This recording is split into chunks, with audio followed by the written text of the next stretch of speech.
आपण प्रार्थना करूया. हे परमेश्वर पिता बाबा सर्व दिवसाबद्दल आभार मानतो. मान परमेश्वर आशीर्वाद परमेश्वराच्या वचनात सांगणाऱ्या प्रत्येकाला सहाय्य कर ही प्रार्थना प्रभूच्या नावाने करतो. आपण करंदीकरास पत्रामध्ये 10 अध्याय पौलाचं जे पत्र होतं त्यांनी त्या लोकांना पत्र देऊन कसं मार्गदर्शन किंवा कसं शिक्षण दिलेलं होतं. आपल्याही व्यक्तीला जसं त्या लोकांसाठी जे शिक्षण मिळालं आणि ते लोक देवाबरोबर राहिलेली म्हणून त्यांच्या गावाची नावं आज या पवित्र शास्त्रामध्ये आहे. आता आपल्याला सुद्धा हे नाव आपल्या गावाचं किंवा आपलं जर राहायचं असेल तर हे पवित्र शास्त्र जे आपल्याला काही शिकवलं जाते किंवा मार्गदर्शन केलं जाते ते सांभाळून ठेवायचं. मनुष्य पैसे सांभाळून ठेवतो, सोनं जमीन जागा वस्तू हे तर कोणी चोरून येऊ नये याच्यासाठी केवढी पहारेकरी पण असतात. परंतु 10 प्रमाणे चोरी खात नाश. माझ्या जीवनात सैतान येऊन माझा घात किंवा माझा नाश करू नये म्हणून मला एक जपायचा आहे. आणि जर मी जपलो नाही तर हे शरीर नक्कीच सैतान मला घेऊन येईल. तर वचन घेऊया करंदीकरास पहिल्या पत्रात 10 अध्याय 1 पासून.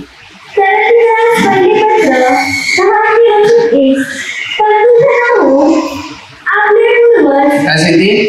बंधूजनो आपल्या पूर्वज सर्वच मेघाखाली होते आणि समुद्रातून ते सर्व पार गेले. आता आपल्या जीवनामध्ये आपण सुद्धा या पापातून पार गेलेलो.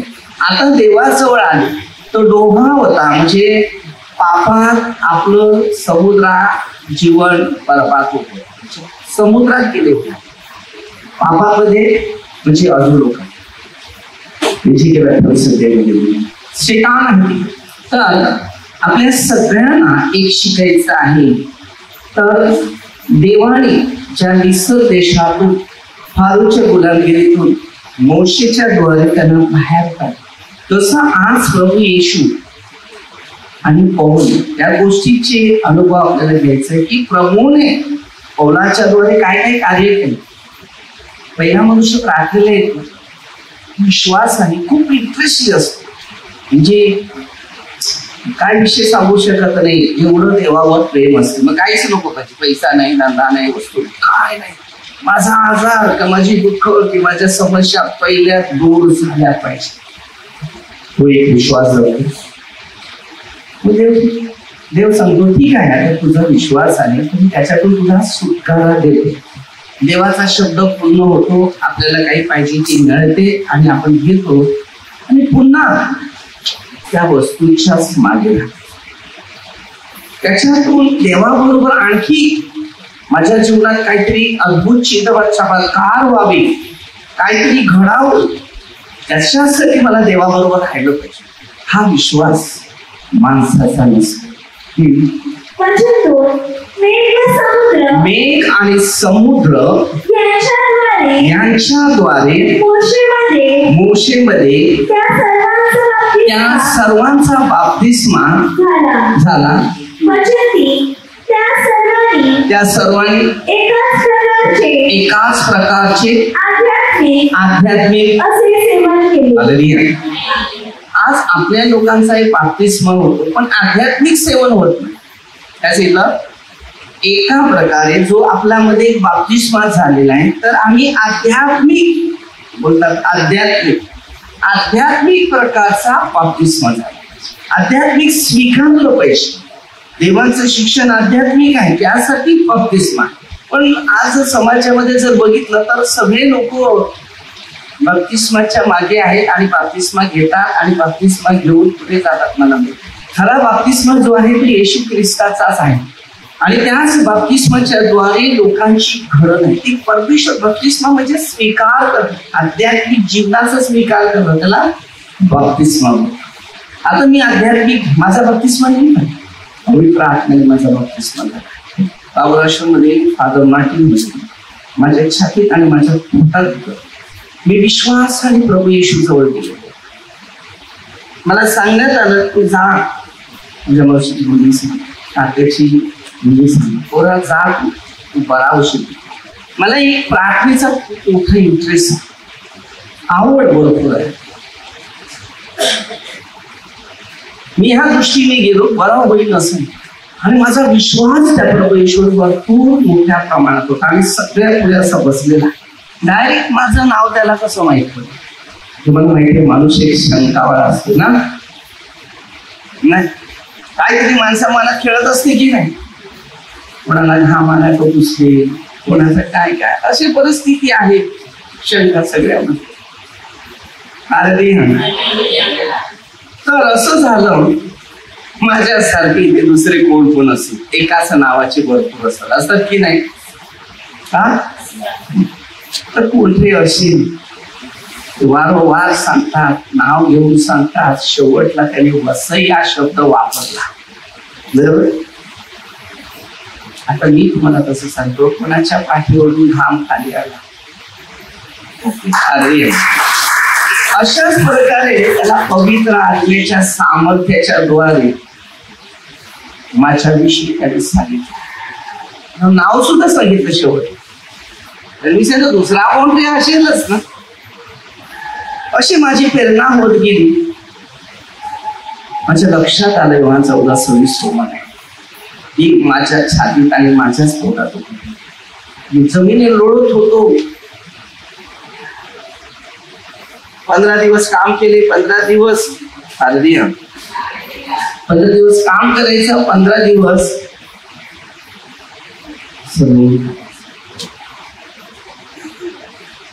मी हळूच कडे खात होती.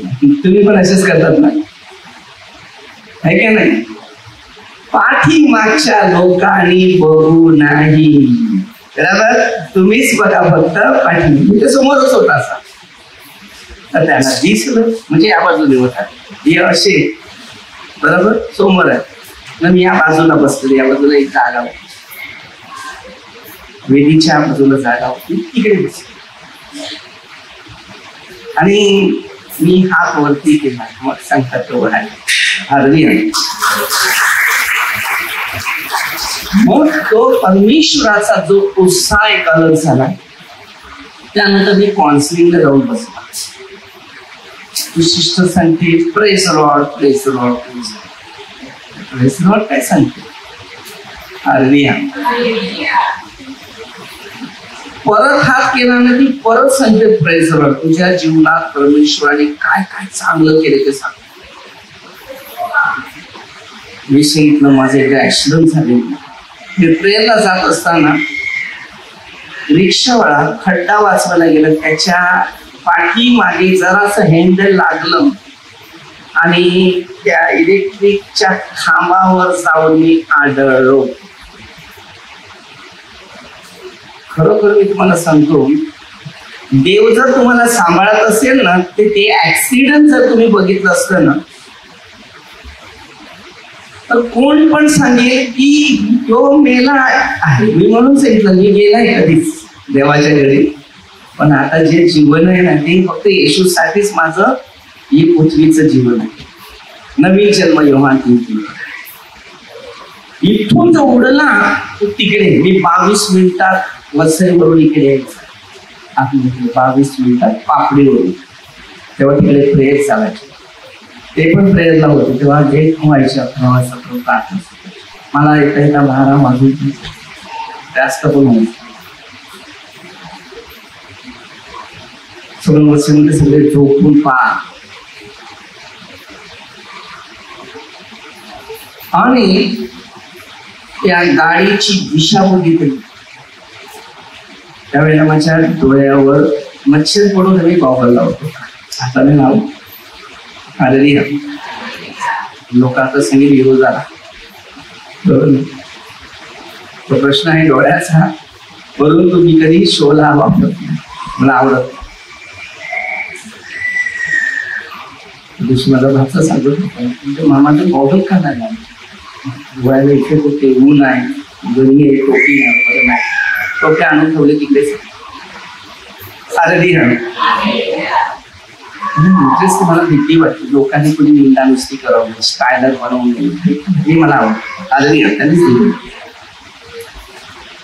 तर ना तुम्ही सांगितलं तेवढे सगळं माझं ऍक्सिडेंट झालेलं, गाडी ठोकली खांबाला, मडकळ असं वाकडं झालं पण टायर नाही फुटला, हँडल असं वाकडं झालं.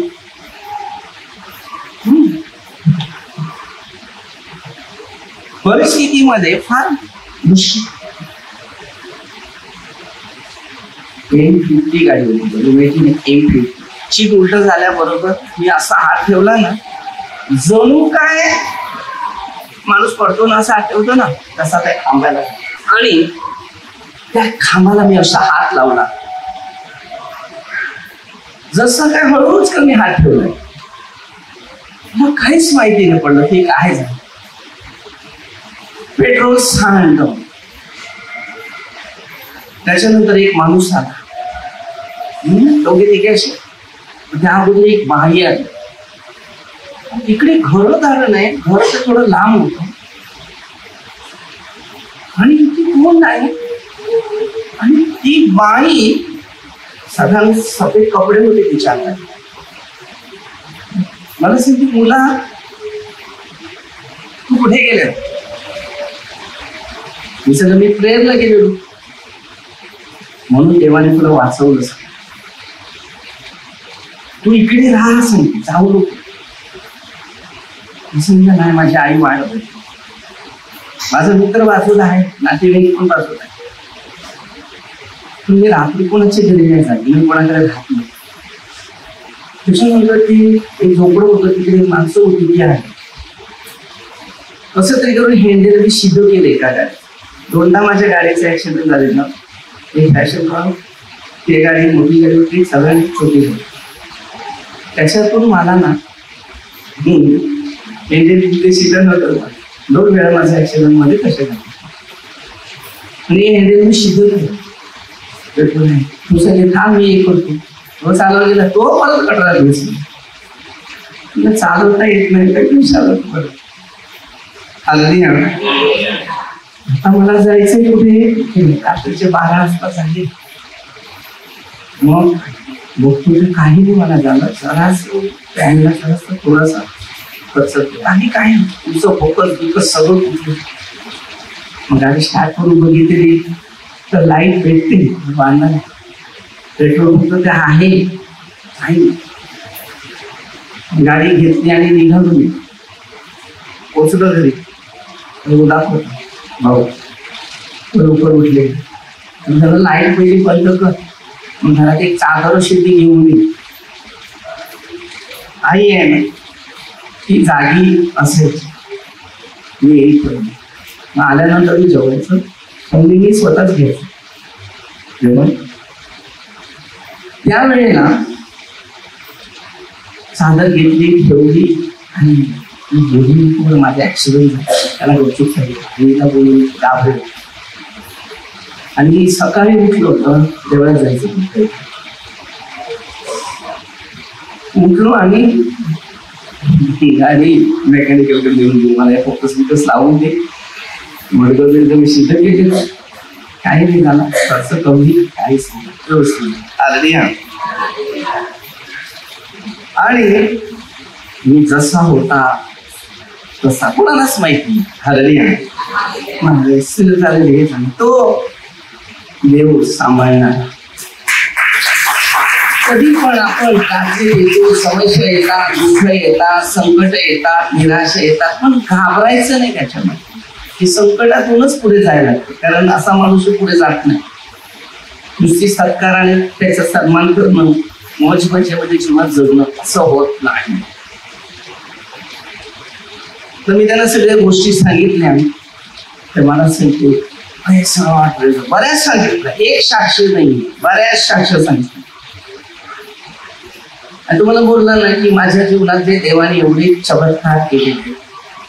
कधी कधी वाटते की एक दिवस बसावं ना, सगळी डिश काढावी, लहानापासून कशा कशा पद्धतीने मी वाचलो, कसा वाचला काय काय. मी 2 तासांचे जास्त असे म्हणते त्यांना मी बोलत होतो काउन्सिलिंग.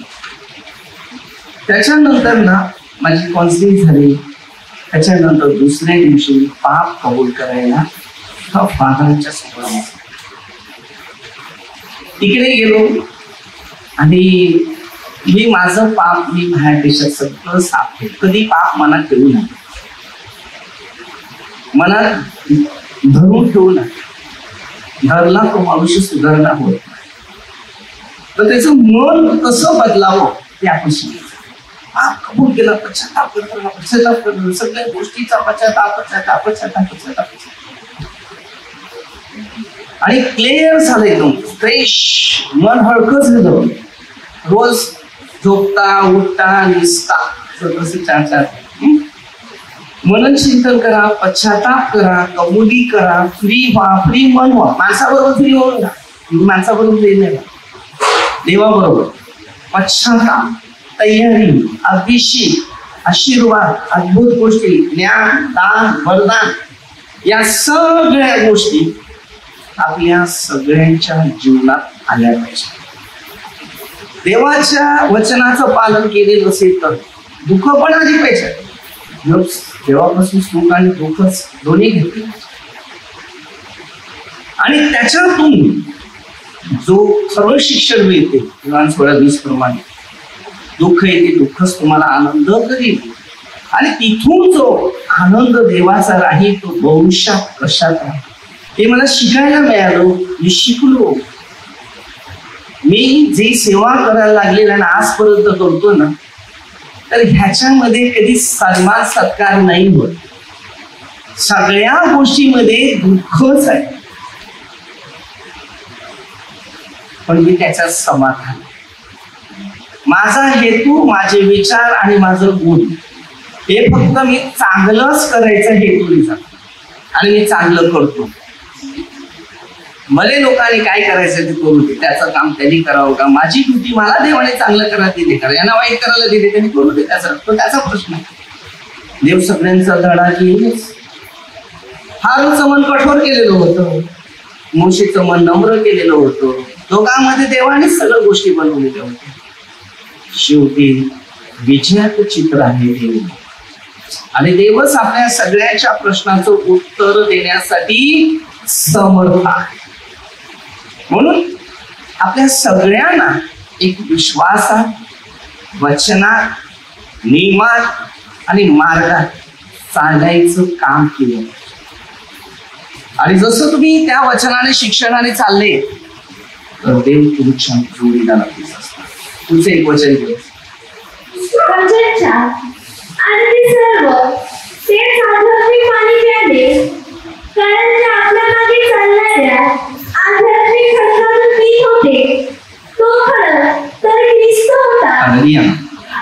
ती खरं पाणी पित होते. तेव्हा 7:37 वचनाप्रमाणे वचनाचं पाणी पित होते. पाण्यामध्ये डुबकी मारत नव्हते, ते वचनाने चालत होते, शिक्षणाने चालत होते, वचनाचं पाणी पित होते. या पाण्यातून डुबकी मारून जात होते ते योहानाचा बपतिस्मा होता. आणि Yohan 7:37-38 मध्ये सांगितले, शास्त्रात सांगितल्याप्रमाणे जिवंत पाण्याच्या नदी. Yohan 4:10 मध्ये पुन्हा पाण्याची तयारी कशी करा. आपलं जीवन ख्रिस्तासाठी कसं वळलेलं पाहिजे, कसं बनलं पाहिजे, कसं घडलं पाहिजे, कसं तयार केलं पाहिजे, तेव्हा ख्रिस्त आपल्या बरोबर आहे आणि ख्रिस्ताच्या मार्गानुसार आपलं जीवन आशीर्वादाने असेल. कारण आपण छोटीशी प्रार्थना घेऊया. परमेश्वर पिता देवापासून दिवसापर्यंत तुझे आभार मानतो. मान परमेश्वर, आशीर्वादी परमेश्वर, तुमच्या वचनात जाणाऱ्या प्रत्येकांना सहाय्य कर. सर्व लोकांना ही प्रार्थना प्रभूच्या नावाने करतो. हालेलुया.